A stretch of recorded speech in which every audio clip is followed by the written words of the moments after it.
career. Yes, very solid. I'll take that. Key.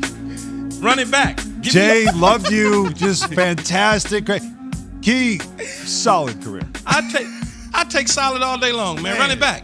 Give me 11 years, several Pro Bowls. I legit think solid is underrated as a compliment, but of course, obviously, that was facetious Super when it Bowl comes to champion. you. Yeah, Solid Way better with his, than I'll tell you solid. what, solid with his takes. The Solid thing is that takes. he's just so early with them that we forget, and then they come back later, and he's like, I said that. Visionary. We forgot you said it. I see it. So with that in mind, let's talk some Straight Talk, brought to you by Straight Talk Wireless, because, Monica, we were talking to Mike Tannenbaum, and he had what I called, this was oven mitts, bring them out, right? This was one of those where Bring it's, them out.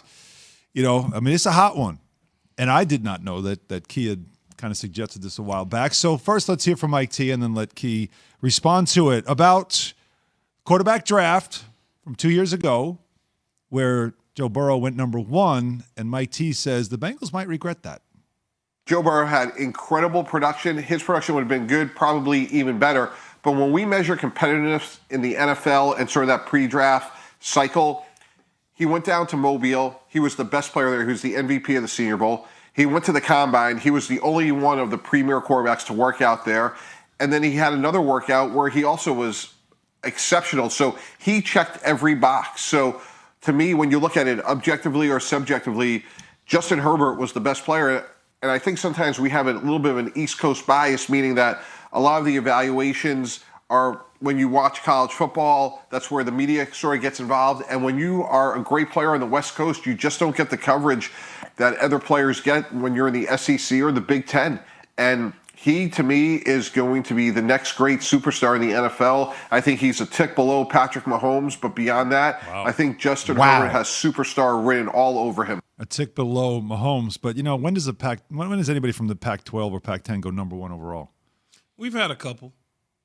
We've had I'm a looking couple. at one. Yeah, But Jared, what do you Jared Goff. What do you think of that, though? Steve Edmond. I mean, I can go on and on and on. But Keyshawn Johnson. What do you think of that? The idea that Herbert really was the better quarterback even coming into the draft, but Burrow had so much hype around him, and obviously the success that he had at LSU, that it was just obvious. I also think Cincinnati looked at it as a guy from their area, from Ohio. That also made sense too. Will they regret this pick, though? I don't necessarily know that they would regret it, but I want to go back to what you originally said. Go ahead. You know, I said that a while ago. That's nothing new. And me and Mike, we both know a whole lot of football, so we're smart in that aspect of things. Did you say this after the draft, or did you say this more recently? After No, Herbert's rookie year? This was his sophomore, junior year, and then as I started to get closer to the draft, we were talking about it out in Los Angeles. I was on SportsCenter. I've been on other shows, NFL Live. And so we're just having a conversation about it. Mm-hmm. But I just wanted to make sure that I got my points for that, Monica. All your points. But Ding, ding, ding, ding, ding, ding. Run it they up. won't necessarily regret it. I do think, though, Justin Herbert is the better of the two. I've always felt that way. And I've had a chance, being out on the West Coast, I've had a chance to see Justin Herbert several times up close in person. It didn't take me to go to the Senior Bowl to see him perform. And every evaluator is different. Some people got to do a million tape sessions and dive into special reports and look at him in his eyes and ask him what's his favorite popcorn, all that. Popcorn. The flavor. You know, they got to ask you, because they ask some silly, so annoying. man, they be asking some I've heard. some silly ass questions. So for me, I've seen him play several times up close in person. Mm-hmm. The last time I saw him play was against Wisconsin in the Rose Bowl. And I watched him. I stood on the sideline in the entire game, and I watched him.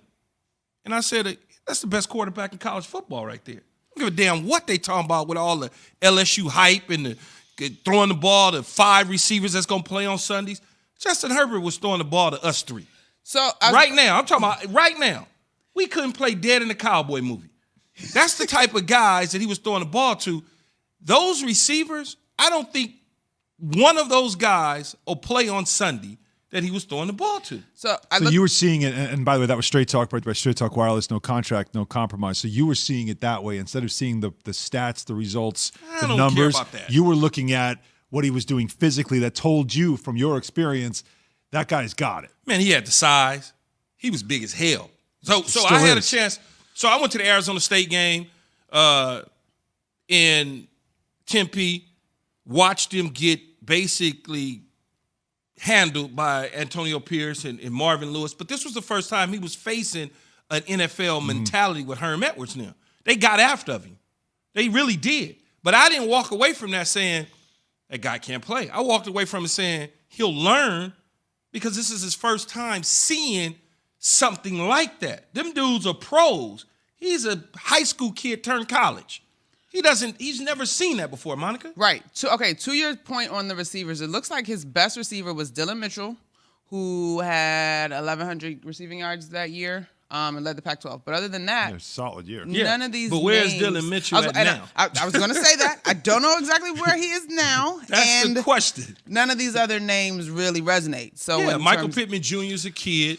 Michael Pittman. I think I could have caught the football Not Michael from him. Pittman. We know who Burrow had. Michael Pittman's brother. We all know who he Yeah, had. so on that when you look at it, it's a different situation. And yes, maybe there is a little bit of what Mike is saying in terms of East Coast bias and all that sort of stuff, but that's their fault for not doing their proper evaluation of who Justin Herbert really is. I still think for the Bengals, it was the pick to make for many levels, and they could both end up being stars. It's not even about the Bengals as much as it is about how do you go from here to there in a heartbeat because somebody has an exceptional senior year. Right. If a guy is a star and he can play, he can play. He can play. There's no question about it. And you saw that clearly with Justin Herbert taking over after Tyrod Taylor had a punctured lung.